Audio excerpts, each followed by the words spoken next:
Buenas noches, amigos. Me ocurrió en el verano de 1985, en el mes de agosto. Yo tenía 12 años. Veraneaba junto a mis abuelos en un pueblo al norte de la provincia de Guipúzcoa. Lo recuerdo como si fuese hoy, sobre todo por el tacto de este viejo libro negro. Era habitual verme correteando por la librería de ese pueblo. Aquella mañana había llegado una novedad sorprendente.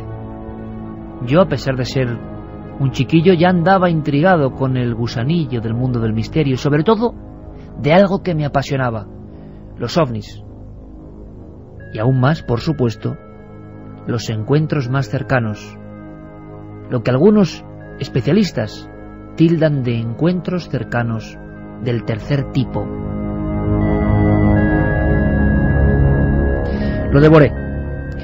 Me pasaba las horas arrinconado al final de un gran balcón, apoyando la espalda en los barrotes y pasando una a una estas páginas. La portada me llamó la atención, me sorprendió, me dejó sin habla. No sé por qué, porque simplemente se atisba una especie de disco con 3 bolas como soporte.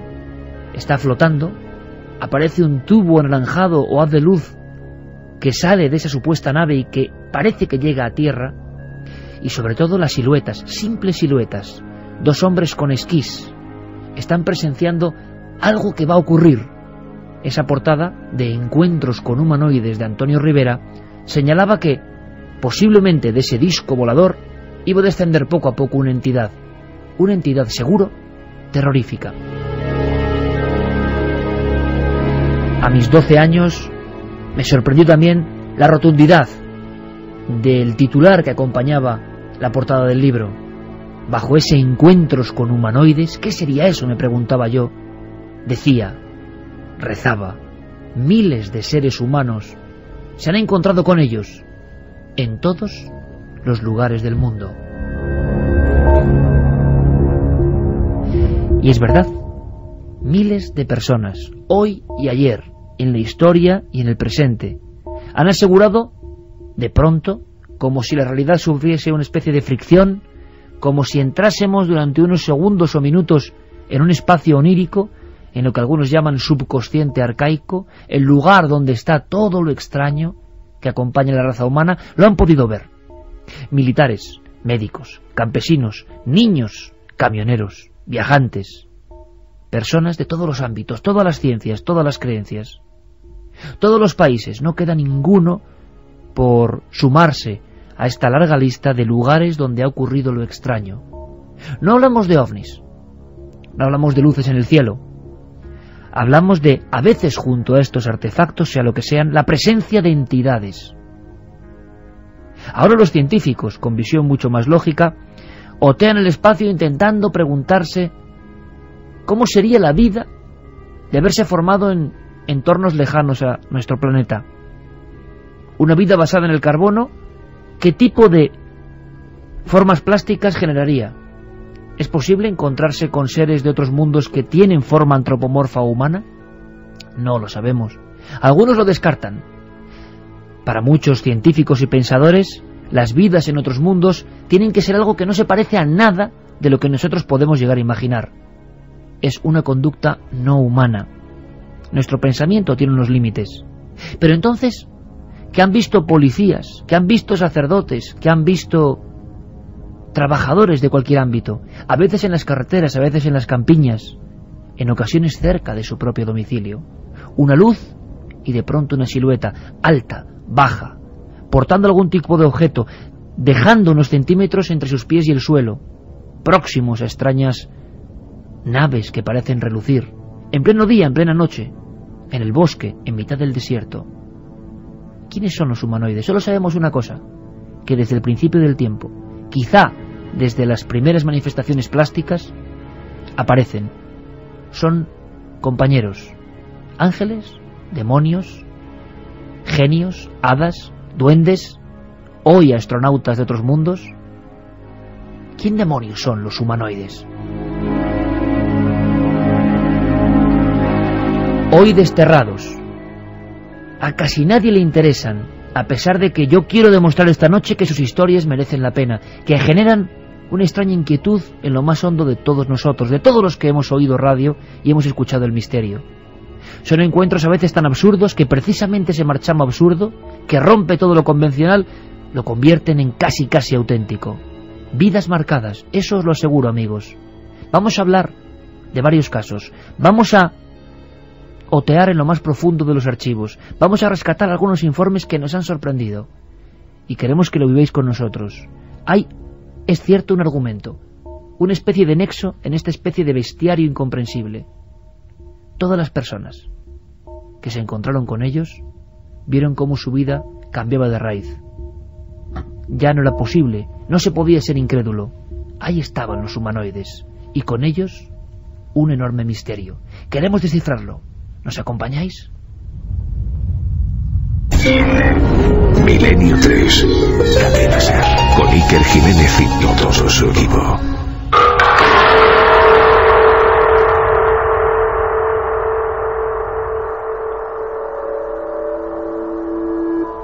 Y ojo, vamos a rescatar casos antiguos, cierto, los que más nos sorprenden, las formas más bizarras, más extrañas, más de la fantasía o de la locura, o de la verdad.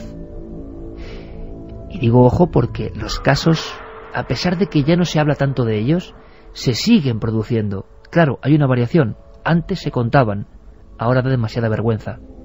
¿Quién va a creer en esto? Pero las personas que los vieron son personas normales.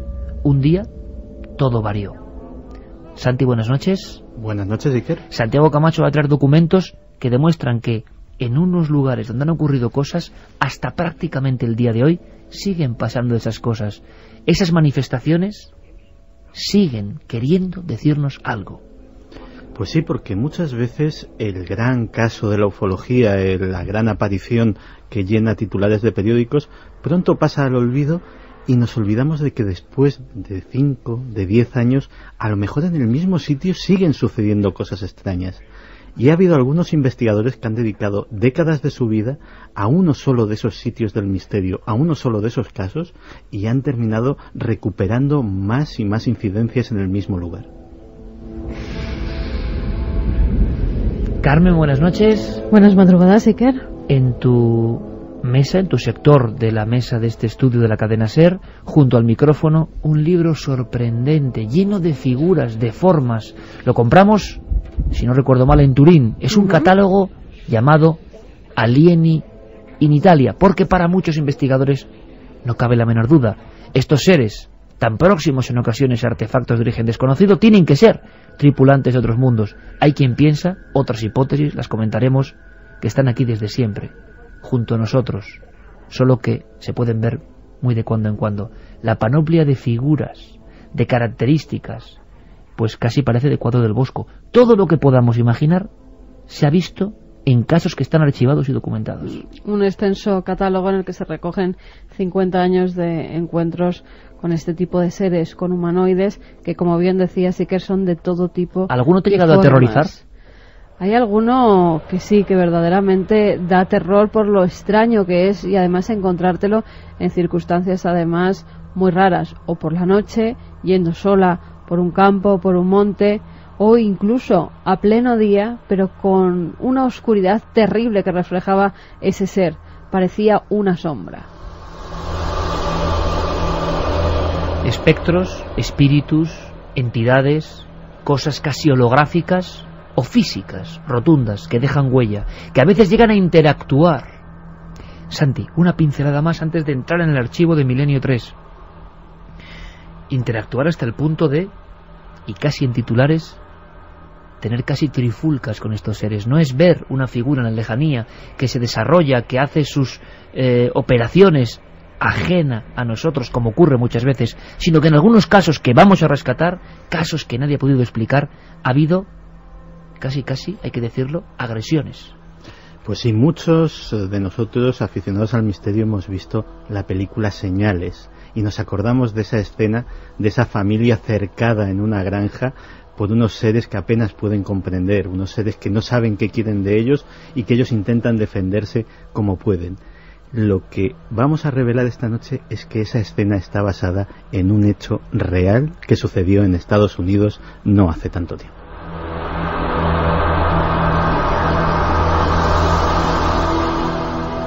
Comportamientos insólitos, a veces humanos, demasiado humanos, pero con estas características, seres gigantescos de más de 3 metros sin cara, sin rostro, enllantados en una especie de traje blanco, con los brazos en cruz, caminando cerca de la cumbre del monte Etna. Figuras de apenas 50 centímetros, pivotando en torno a una especie de trompo luminoso, aterrizado en Aznalcázar, Sevilla, 1935. Figuras que tienen poco de humano y parecen más animaloides. Como Fortunato Zanfretta en Italia, 1978, le pareció ver una especie de reptil que se incorporaba y que le miraba fijamente. ¿Es posible? ¿Es posible que junto a nosotros vivan estas criaturas de los sueños? Interacción a veces absurda. Casos que vamos a entender y comprender, donde incluso hombrecillos roban cosas, se apoderan de cosas.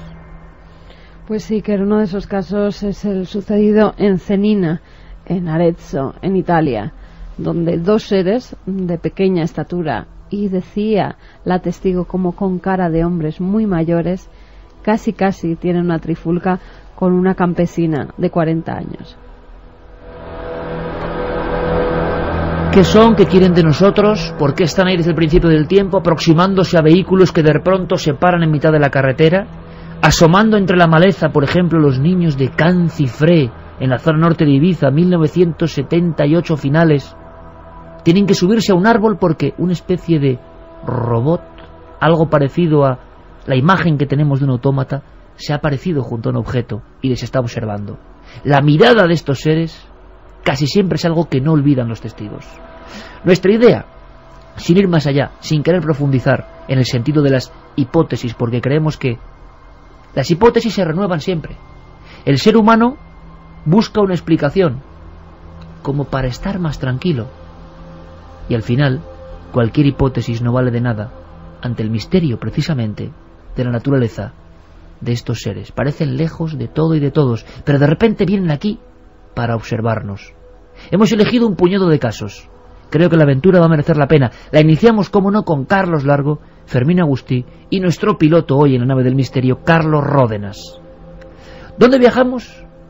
A un lugar muy frío, 17 bajo cero, un bosque helado, un caso que a mí también me heló la sangre en las venas. 7 de enero de 1970, inmediaciones de Injärvi, Finlandia, 16:45 horas.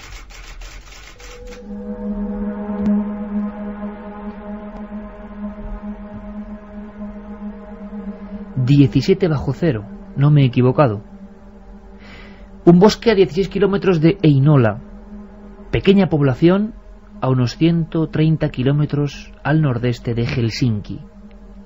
El invierno puro y duro. Y 2 esquiadores. Uno de ellos es guardabosques, el otro labrador. Y por supuesto, en homenaje a ese libro, que hace ahora 25 años prácticamente, a mí me abrió un mundo nuevo, en homenaje a esa portada empezamos con esta historia. La rescatamos del archivo. Es tremenda. O eso me parece a mí. A ver a vosotros. Nombres: Arno Heinonen y Esko Viljo, 36 y 38 años.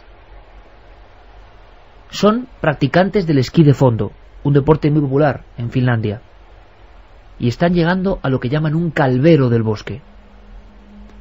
De pronto notan un extraño silencio, que es algo que comprenderéis, amigos del programa, que no es casual. En muchos de estos encuentros con lo que sea, con lo que se ha llamado humanoides por su forma antropomorfa, se produce una especie como de alteración de elementos normales y cotidianos. Ejemplo, un enorme silencio, roto luego por otros sonidos, o por ejemplo, hay que decirlo, en una carretera, ningún otro coche se cruza. Durante minutos, el viajero percibe que está extrañamente solo. ¿Es acaso esto el inicio de algún tipo de sueño? Pero son 2 personas. ¿Son posibles las alucinaciones a dúo? Nunca se le habían preguntado en su vida todo esto quedaba muy lejos. Einonen y Bilho avanzaban poco a poco buscando un lugar para descansar tan solo unos segundos. El frío no permitía nada más. Según confesaron las autoridades de Helsinki, de pronto surge algo en el cielo que identifican como una luz, un foco, algo abombado, que está yendo tranquilamente, es pleno día, por encima de las copas de los altísimos árboles. Hay algo que detectan y que dejaron por escrito en las diversas declaraciones policiales. Escucharon un hálito de viento, como si el viento de pronto se incorporase justo en ese calvero del bosque. Se quedaron en guardia, los dos muy rígidos. Así permanecerían durante los 3 minutos que duró la observación. La luz se acercaba, poco a poco, iluminando la arboleda. Era como un segundo sol. Se detuvo encima de ellos, a unos 3 o 4 metros de altura. El primer impulso de Einonen y Bilho fue girarse rápidamente y huir, claro, pero la nieve, el cansancio, el frío les detuvo allí como estatuas. Poco a poco esa luz fue envuelta por una niebla densa, gris y rojiza, como una niebla en la media tarde. De pronto la luz, que se había quedado estática, que era simplemente un foco, se convirtió, según los dos esquiadores, en algo muy parecido entre la niebla, entre las varadas de vapor que soltaba aquello, en algo, como digo, muy parecido a un corazón que pulsaba, un corazón que latía.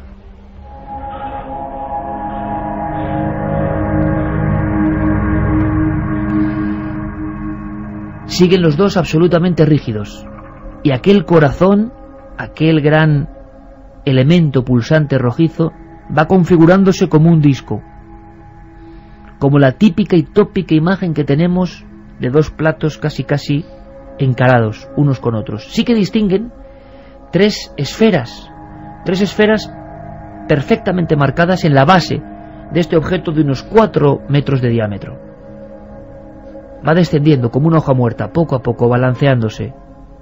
Ellos están atónitos, y yo creo que ahora mismo les entendemos. No mueven un bastón, no mueven el esquí, rígidos. Perciben ambos, y el testimonio concuerda, que del centro de esa especie de panza de la nave surge un tubo de luz. No saben si es algo físico que está tocando el suelo o es eso, una luminosidad. Es de color anaranjado, fuerte, extraño, nunca habían visto nada parecido.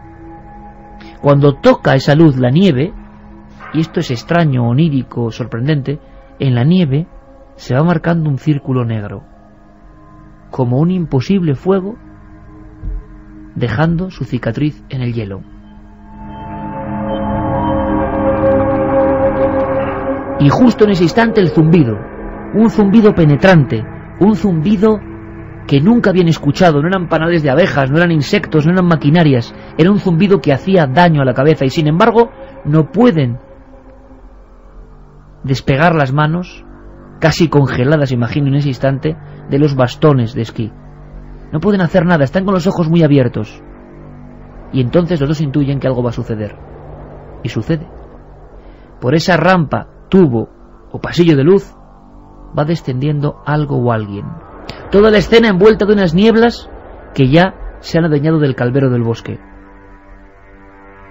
Ven que hay alguien, un individuo, y entonces la parálisis que sienten se conjunta con el miedo, con las ganas de huir, de alejarse de allí, pero no pueden. La niebla rojo-gris está siendo como antesala de la presencia de un ser. El ser que ufológicamente en el archivo policial de Helsinki se llamó el extraño individuo de Imharvi. La descripción es una de esas insólitas, nunca vista que sepamos a lo largo de la historia de la ufología. Descendiendo tranquilamente, como controlando la situación, un ser de no más de 1 metro. Parece, dice Bilho, un individuo enano. Está sujetando algo, les mira y se ladea hacia uno de ellos. tiene la cara pálida. Sujeta algo que parece una caja y tiene un extraño atuendo, una especie de gorro en forma de cono. Llega a tocar el suelo y entonces la niebla se disipa. Se quedan frente a frente dos esquiadores y aquel ser. Pero ¿por qué no escuchamos directamente lo que ellos dijeron, la descripción que ellos hicieron del extraño visitante? Cedamos la palabra a Heinonen. Dice: de pronto sentí como si alguien me hubiese agarrado por la cintura y tirase de mí hacia atrás. Creo que di un paso y en aquel mismo instante vi al ser. Estaba de pie, dentro del rayo de luz, con una caja negra en las manos. Por una abertura redonda de la caja surgía una luz amarillenta y pulsante. El ser no sobrepasaba los 90 centímetros de alto. Sus brazos y piernas eran muy delgados. Su rostro pálido, cerúleo. No reparé en sus ojos, pero sí en la nariz, que era muy extraña. Más que una nariz parecía un pico ganchudo, una especie de trompa. Las orejas muy pequeñas y se estrechaban hacia la parte superior. Aquel ser llevaba una especie de mono de un material parecido al verde. Vi también que llevaba unos guanteletes blancos que le subían hasta los codos. Y lo que más me sorprendió y aterró, los dedos con los que sostenía la caja parecían garras curvas. En aquel informe también quedó la descripción más somera de su compañero Esko Viljo. Si era una alucinación o un sueño, lo habían tenido los dos. Decía Viljo: yo también lo vi. El ser estaba en el centro de la luz brillante y despedía una luminosidad fosforescente, pero su cara era muy pálida. Tenía los hombros muy delgados y caídos, con unos brazos finos como los de un niño. El ser medía menos de 1 metro y era muy delgado. Sobre la cabeza nos pareció distinguir una especie de casco cónico. ¿Y qué hizo ese ser? Nada. Mirar a uno de ellos, a Heinonen, señalarle con la caja e inundarle con su luz. Acto seguido, como si todo hubiese sido una pesadilla, se desvanece. Aquel disco se vuelve a convertir en la luz pulsante y se pierde en el cielo frío aquella tarde a 17 bajo cero. Ambos llegan a casa. No saben ni qué decir. Durante meses ni Viljo ni Heinonen hablaron de lo que les había sucedido. Pero lo más extraño de este caso es que Heinonen empezó a tener miedo de su compañero Viljo. Es más, llegó a pensar, tras una serie de sueños que empezaron a atemorizarle, que la imagen de aquel individuo, de aquel ser, era una especie de deformación de su propio compañero, una proyección del aspecto deformado, terrible, diabólico de su propio compañero. Los dos tuvieron manchas rojizas en la cara, en el cuerpo, orina negra, negra como el café, dicen los informes médicos, y todo tipo de dolores terribles. Uno de los médicos que les trató aseguró que era la misma forma de diagnóstico de alguien que hubiese estado sometido a radiación, a altas dosis de radiación. Era el 7 de enero de 1970. Heinonen pidió incluso al Estado finlandés una pensión. No podía trabajar. Su brazo, de hecho, se había quedado completamente paralizado, inservible. No podían trabajar en los durísimos, vamos a decirlo así, trabajos, sistemas de operaciones que hacían con la madera como labrador. El guardabosques tampoco, se había quedado como un inútil prácticamente. Poco después, uno de ellos entró en una especie de vena de misticismo. Para muchos, Viljo se volvió loco. Había asegurado observar al mismo ser tiempo después. Y los dos, hasta el final de sus días, porque no sabemos qué fue de ellos, fueron fotografiados, se midió la radiación y no había nada. Los dos, como digo, tuvieron en sus casas, en sus pequeñas cabañas, no muy lejos de ese bosque, sucesos terribles por las noches, visiones, despertarse y creer que ese ser estaba dentro del domicilio, con la caja, las garras, esa extraña nariz, mirándoles. ¿Se habían vuelto locos? ¿Eran víctimas de un experimento? Nunca lo sabremos. Ambos no pudieron volver a trabajar. La locura de aquella visión les acompañó para siempre. La extraña historia del ser, del pequeño ser con una caja entre las manos, del bosque de Inharville.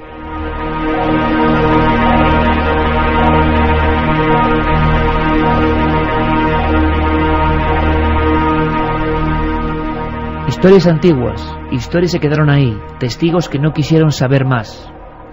Y no son las únicas. En este caso, un ser diminuto, menos de 1 metro, y con aviesas intenciones por lo que parece.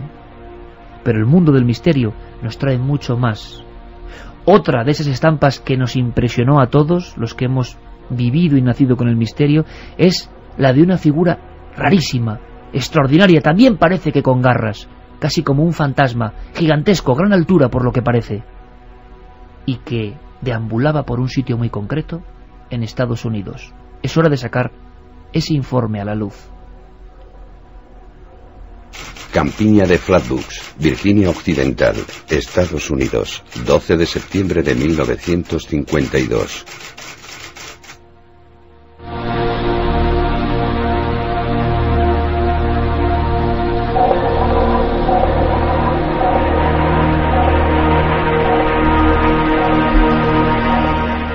Pues sí, aquella tarde de septiembre de 1952, a los habitantes de la pequeña localidad de Flatbush les esperaba una curiosa sorpresa. Eran las 19:15 horas.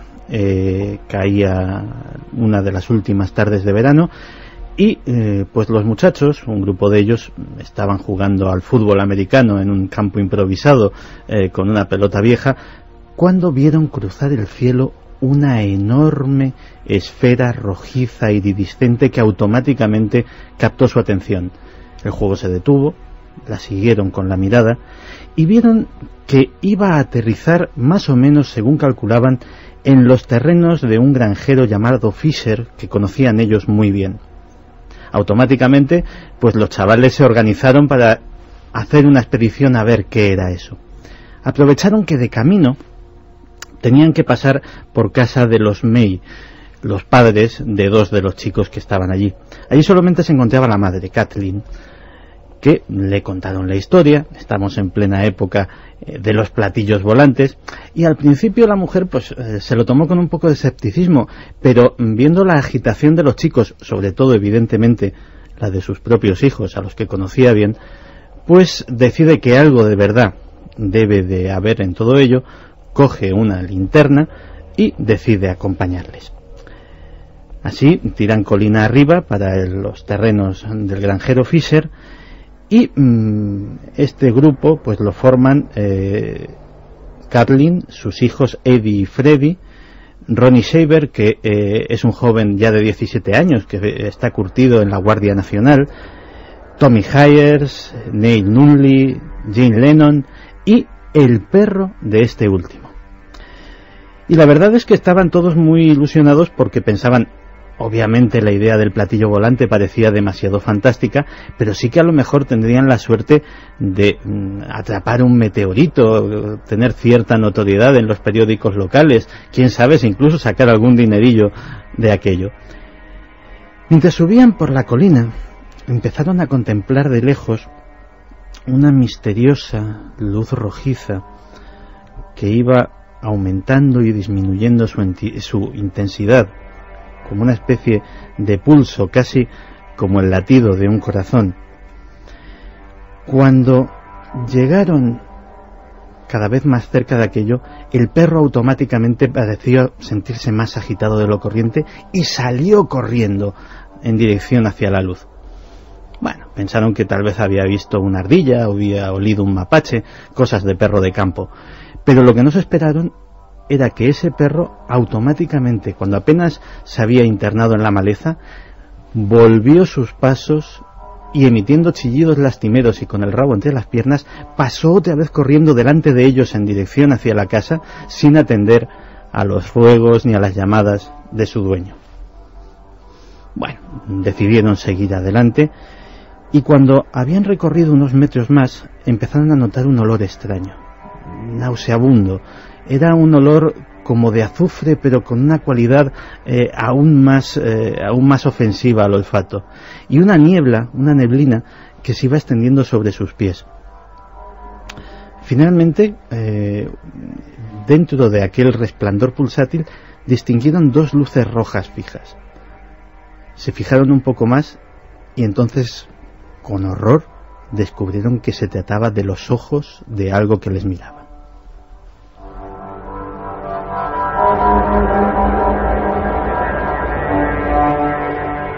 Aquello salió de entre la hojarasca y bajo un árbol centenario pudieron contemplar su enorme tamaño. Calcularon que eran 3 metros de altura. Era una figura que no tenía pies ni tocaba el suelo. Su aspecto no podía ser más grotesco. De abajo arriba venía a ser como si tuviera una especie de base cónica. Decían como una especie de falda plisada. Era posiblemente de aspecto metálico, pero con estrías verticales. Su cuerpo era también de aspecto metálico, pero bañado de un resplandor rojizo como de sangre, decían los testigos, y sobre todo la cabeza. La cabeza tenía unos enormes ojos redondos que efectivamente tenían luminosidad propia, pero además estaba coronada por una especie de cofia, o tal vez una especie de capucha, en forma de haz de picas, con una punta muy pronunciada. Unos brazos diminutos, esqueléticos, se extendían a ambos lados de la figura. Eso desde luego les llenó de asombro durante unos minutos, pero cuando empezaron a alarmarse fue cuando ese asombro empezó a emitir un sonido. Ese sonido era un siseo cada vez más intenso, como el del aire escapándose de la válvula de un neumático. La niebla entonces empezó a hacerse cada vez más y más y más densa, y empezaron a toser. Creyendo que el desconocido ser les estaba atacando con algún tipo de gas, automáticamente hubo una desbandada de todo el grupo que corrieron para lo que ellos creían que era salvar sus vidas, y allí dejaron al ser. Algunos se quedaron por el camino tosiendo, otros tuvieron convulsiones, vómitos y efectos de aquello durante días. El médico local que les trató dijo que los efectos eran semejantes a alguien que hubiese sido atacado por gas mostaza. Es curioso porque puede que tenga relación o no, pero ya quedan muy pocos supervivientes de aquella partida. Y todos los fallecidos lo han sido por cáncer.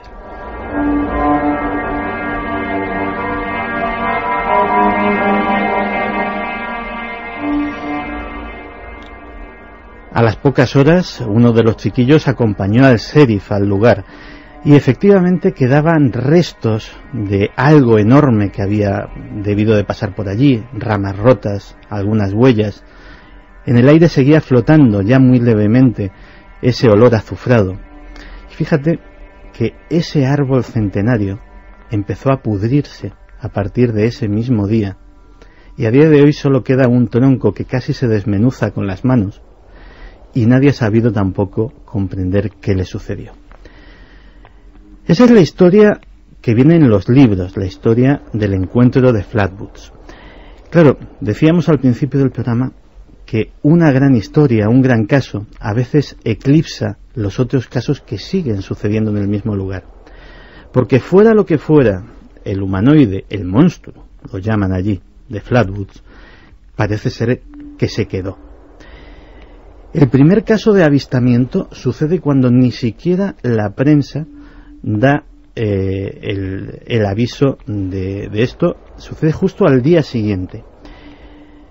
En otro lugar del condado de Braxton, una pareja va con su coche, también curiosamente a la misma hora, a la hora del crepúsculo. Estamos ya en el día 13 de septiembre de 1952, y de repente pues ese automóvil se detiene sin causa aparente. La pareja, que se dirigía y vivía de hecho en el pueblo de Frametown, otro pueblo cercano del condado, pues no lo ve especialmente raro, una avería. El hombre se baja, Abre el capó, revisa cables, batería, todo parece normal, pero de entre la maleza surge una luminosidad y otra vez ese sonido de siseo.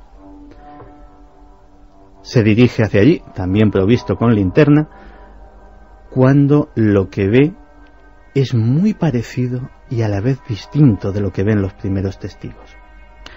Porque de cintura para abajo, por decirlo de alguna manera, el ser seguía siendo el mismo, seguía sin posar su base en el suelo, flotando a unos centímetros, seguía teniendo ese aspecto metálico icónico, pero de cintura para arriba parecía como si se hubiese en aquellas 24 horas despojado de una armadura o despojado de algún tipo de protección, porque tenía un aspecto humanoide, verde intenso, con escamas, reptilesco, que aterrorizó al hombre, que automáticamente se metió en el coche haciendo desesperados intentos de arrancarlo.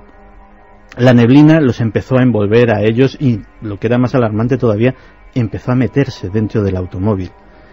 Las toses y los gritos eran ahogados por el siseo y sobre todo por el ser que rodeaba de una forma siniestra el vehículo y llegó a posar una mano que solamente tenía 2 dedos, como una garra, encima del capó, dejando una marca como si un ácido hubiese corroído la pintura.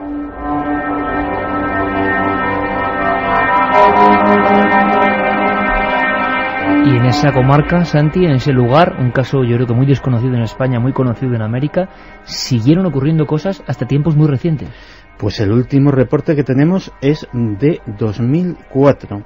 Todo esto se lo debemos a un investigador norteamericano, Frank Feschino, que ha dedicado pues buena parte de sus años de trabajo, casi 20, a investigar este caso, a contrastar toda la información y a recabar nuevos datos.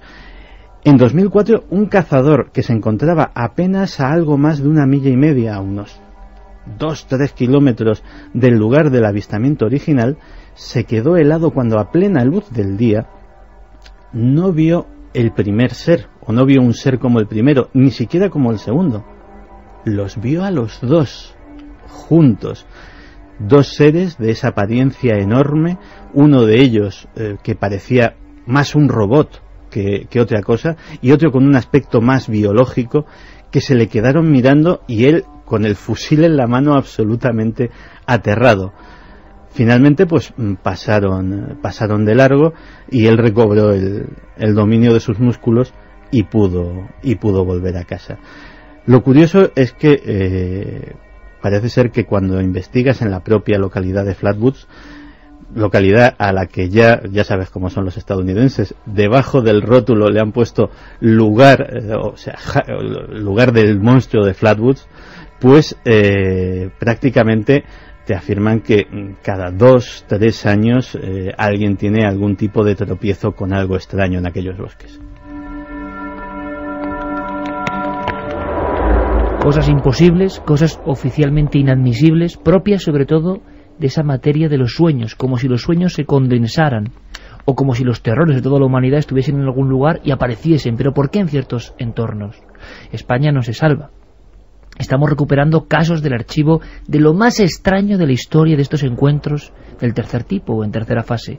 Primero, los exploradores de Inmargby, ahora el monstruo de Flatwoods. Información yo creo que muy interesante, pero hemos querido cotejarla con varios compañeros en diferentes zonas de España que también nos van a ir apuntando, como si esto fuera un teatro antiguo, como apuntadores, para que no olvidemos que en nuestro país también ha habido informes elevados ante las autoridades en ocasiones de la presencia de algo que parece eso, un sueño o una pesadilla.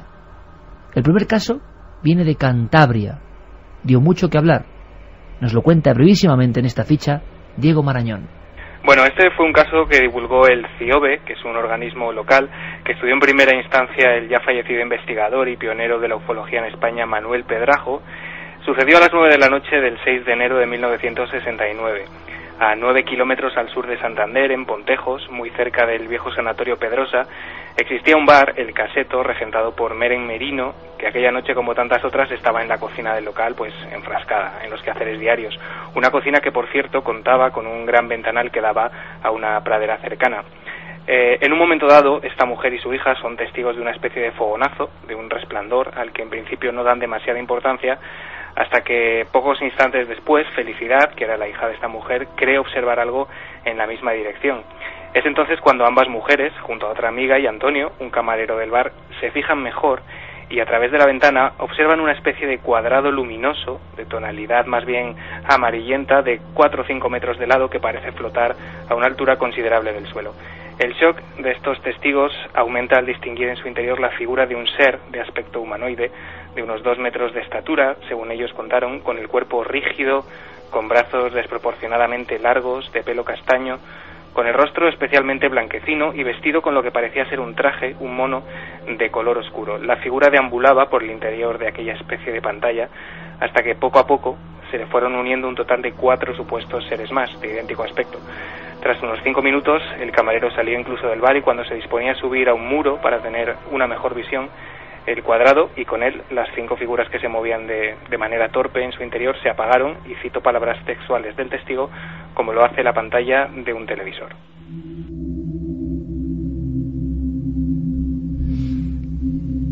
Y vosotros, amigos de Milenio 3, iréis entrelazando datos, sacando vuestras conclusiones, haciendo comparativas y viendo que muchos fenómenos se producen de la misma forma, con el mismo emblema, y da igual el tiempo transcurrido. Esto en España, Pontejos, 1966.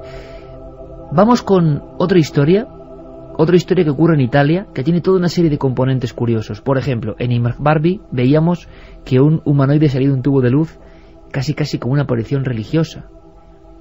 Si esto ocurrió en el tiempo antiguo de la historia, ¿cómo pudieron interpretar las diferentes culturas y civilizaciones estos hechos?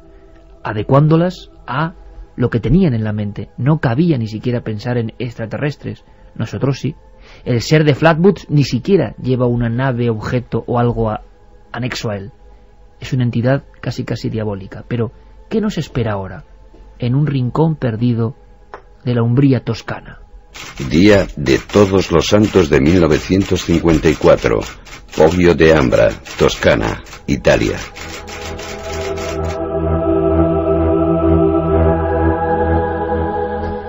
Pues ese 1 de noviembre de 1954, Rosalotti Nei Danieli, así se llamaba esta mujer campesina de 40 años que tenía 4 hijos, además pues tenía una granja llamada La Colina, decidió ir muy pronto por la mañana a poner unas flores a sus difuntos al cementerio de Cenina, así se llamaba la localidad más cercana. Había atravesado un bosque que separaba su granja de ese cementerio y la anexa iglesia miles de veces, desde por la mañana hasta por la noche. En ningún caso Iker tenía miedo. Era una mujer robusta, avezada, que además ese día pues se había preparado muy bien, había cogido sus zapatos nuevos, sus medias y se había puesto sus mejores ropajes. La fecha hacía que se vistiera de forma diferente y que fuera a rendir culto a sus difuntos.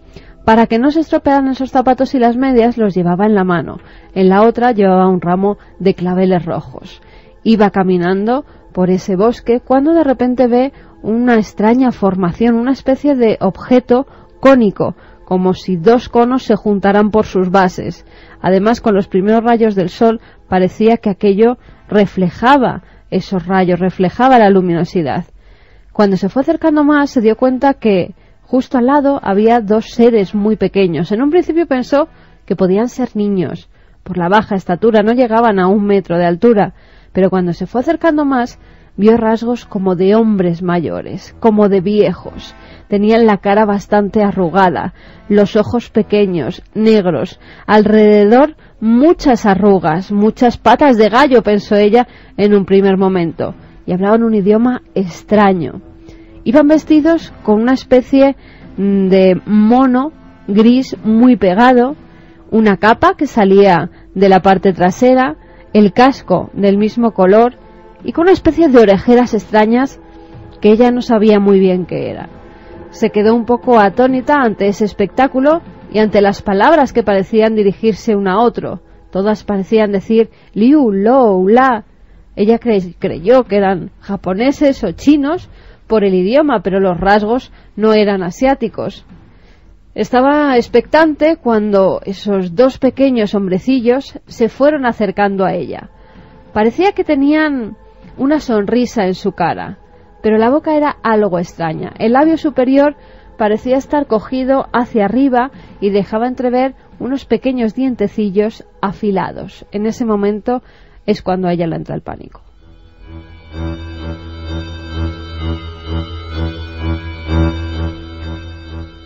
Entre juegos parece que se fueron acercando a ella. Ella empezaba a dar pasos atrás porque no sabía si iban con buenas intenciones, aunque su cara reflejaba felicidad. Parecía estar jugando, pero de repente, con cierta agresividad, cogieron ese ramo de claveles que llevaba en una de sus manos y se lo arrancaron. Inmediatamente el otro, las medias que llevaba en la otra mano, también las cogió y empezaron a forcejear entre esos pequeños seres y ella. Ella tiraba, pero estos hombrecillos parecían tener muchísima fuerza pese a su estatura. En ese forcejeo ellos se volvieron más agresivos y ella, ya con cierto pánico, pues soltó tanto el ramo de flores como las medias, como las calzas que llevaba en la mano. Los seres parecieron también estar en un estado alterado porque vieron el miedo de la mujer. Y entonces, en un acto reflejo, cogieron 3 de esas flores y se las devolvieron. El resto se las quedaron e inmediatamente las introdujeron en la nave que había posada al lado, en esa especie de cono que tenía una ventanilla que parecía de cristal, donde la mujer pudo ver 2 asientos muy pequeños, en los que ellos parecían sentarse para viajar en ese extraño artefacto. Ella, como vio que ya era todo muy raro, inmediatamente, presa del pánico, empezó a correr por el bosque hasta incluso encontrarse Iker con un vecino al que le contó toda la historia. Llegaron al lugar de los hechos acompañados de más vecinos y pudieron ver cómo las huellas profundas de esa especie de cono seguían todavía allí. Alrededor también pies muy pequeñitos, como de alguien que no llegara al metro de altura.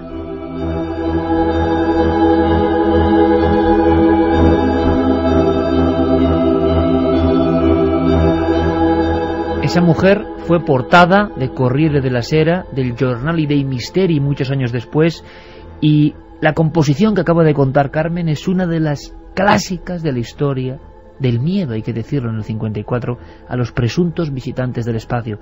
No se podía argumentar de ninguna otra forma. Ahora podemos pensar, con nuestra mente de hoy, 60 años después, un experimento sociológico, un sondeo sobre el terror, una alucinación, una extraña broma macabra o el mismo misterio de siempre con diferente traje, el misterio de estos seres humanoides. El caso de la Toscana, el caso de Inmarby, el caso de Flatwoods. Estamos repasando los más extraños ocurridos a lo largo de nuestra historia, cada uno con cierto componente físico, otros con esa misma entretela muy poco densa que parece la de los sueños. Figuras con las que podemos ir haciendo un catálogo, no tienen nada que ver unas con otras. En esta mesa, donde están floreciendo todo tipo de publicaciones, aparece Pasaporte a Magonia, del astrofísico Jacques Vallée, el primero que dijo: hay que catalogar estos sucesos. No sabemos qué son increíbles, pero las personas son creíbles. Un catálogo que refleja, sin duda alguna, los miedos de los seres humanos a lo imposible. Antes solo podía ser la presencia del demonio o la presencia de lo angélico irrumpiendo en esta realidad. En el tiempo en el que el hombre pone su visión fuera de la tierra, ¿qué puede ser más que la conciencia, el recuerdo, la remembranza de que no estamos solos en el universo? Ahora, ¿todo esto es así?